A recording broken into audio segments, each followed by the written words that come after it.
Welcome back to Touring America. We're here today.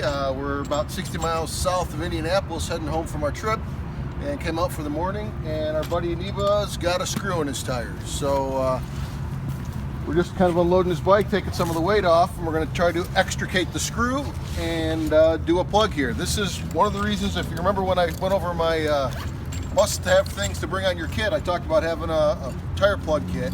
So we're going to kind of show you how we run through and use this to fix this tire. So stick around. Hey, we're wires from Greensboro and North Carolina.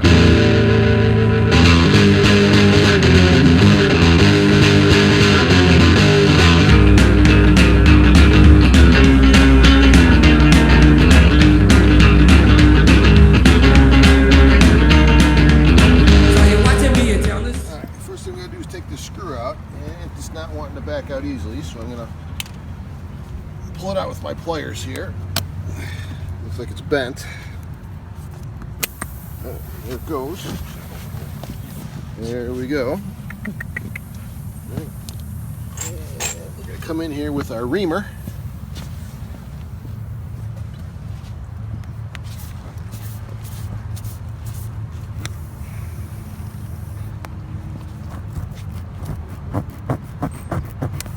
All roughed up.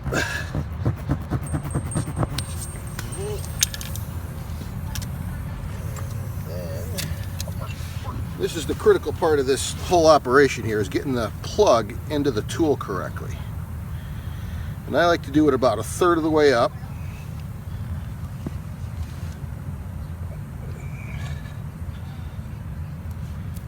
Get that in there. And then you take your goo. Right. And I'm going to put some rubber cement all along this, both sides. Oh, it's a little messy. Right. And then you got to make sure you don't overdrive it too far and push it all the way through.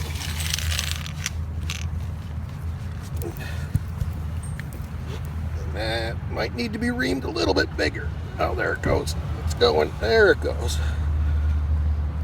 And we're in. You want to have a little nub sticking through.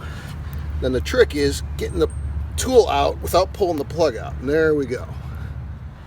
All right, so we've let the tire plug and the rubber cement set up for about 5 minutes now, and it's no longer tacky to the touch. So we're going to go ahead and put some air in the tire and then test it to check for leaks. So to do that, we're going to use a typical CO2 kit here, where you put this into the canister and screw it down tight. Now, right?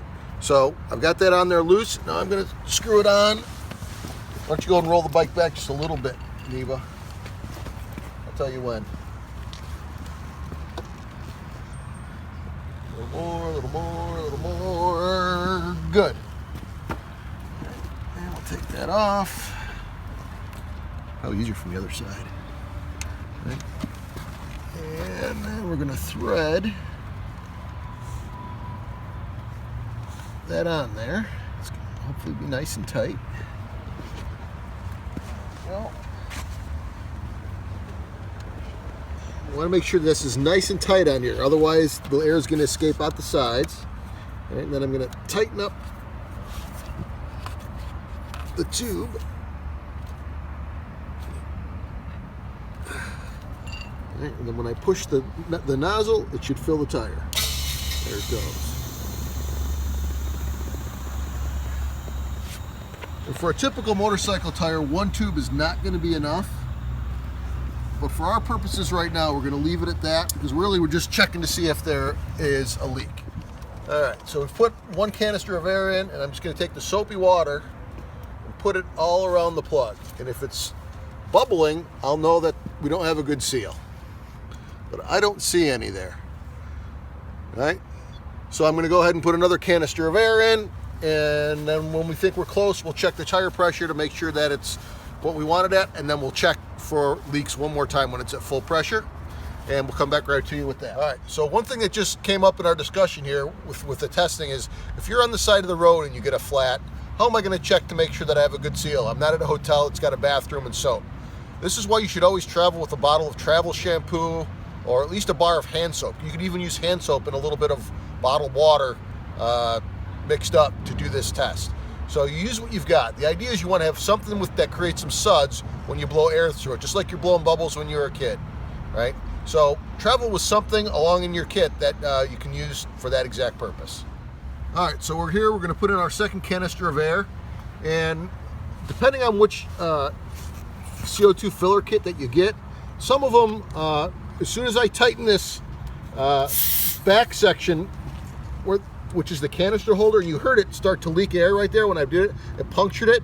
Some of the kits don't have an external valve like you see me moving here, and it will immediately start to fill the tire, right? Which is why I said make sure you do that and do it fast and make sure that you have a good secure seal. This one has got an additional thumb lever on it, and I think these are becoming more common, but some of the older kinds I've used didn't have them. So I'm going to go ahead and put the second tube of air in, and you can hear it go. I'm going to hold it.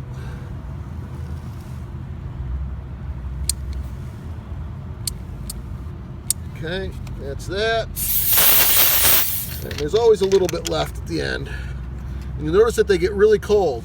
Right? You can see the frost come out of it. That's because it's that Venturi effect. You're taking a highly compressed gas, right, and putting it through a small orifice. It gets cold. They will actually freeze up. If it's really humid outside, these will actually freeze shut. Okay, so that's a common thing to happen. I'm going to put one more tube in, and then we'll check the tire pressure. We're on tube 3 now. We're going to put tube 3 in.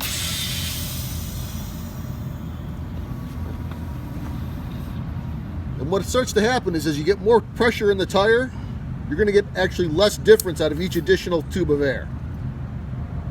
Okay? Because you're now fighting against the pressure of the tire from it flowing out. And that looks like it for that.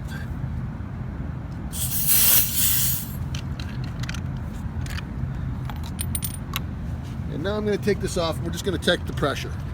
As long as I can get up into that 25-pound range, I can drive slow on this, and we can get to where we've got a different type of air source, so we don't end up eating up all of your CO2 canisters.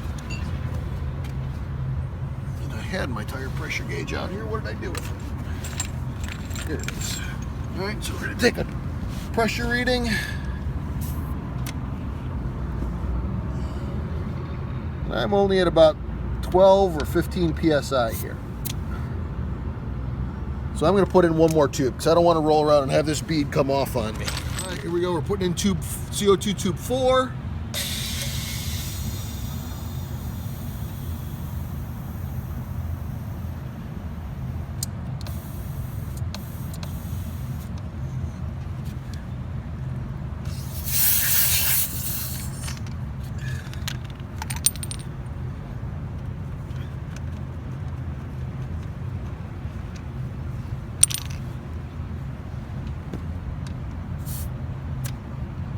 All right, we're up at 20 pounds now. So I think with 20 pounds, we're good enough.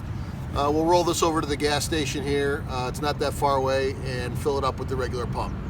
But this is kind of the procedure, and the final step we're going to do here is check this plug one more time for leaks. Put that soapy water back on there. My paper towel is disintegrating in the cup. All right, get that all in and around there. Look for bubbles that are getting bigger, and we don't see any. So our repair is good. I'm going to now come in here and cut this plug off flush with the tire so it doesn't pull out on the road. And I'll just use a knife for that.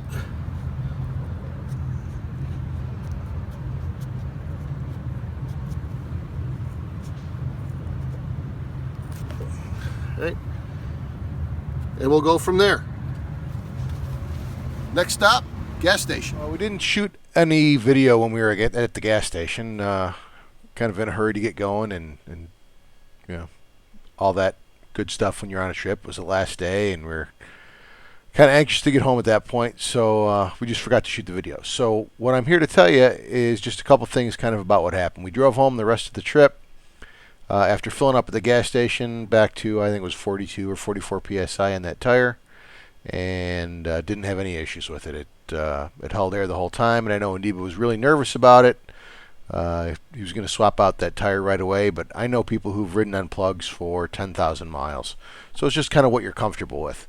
Your other option is once you get to a place where you can dismount the tire, you can always pull that rubber plug out, and you can actually do a little bit better quality of a patch from inside the tire. But that's entirely up to you.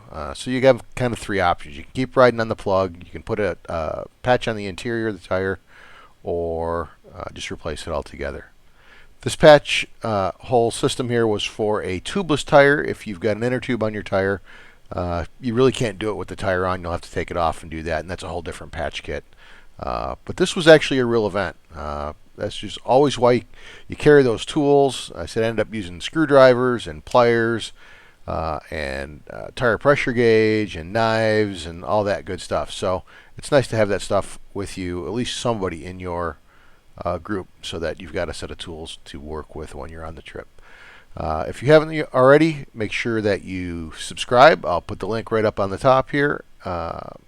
Follow us on Twitter and Facebook as well, down in the description. And if you want links to some of the tools that we use here, I'll also put those down in the description. You can pick those up.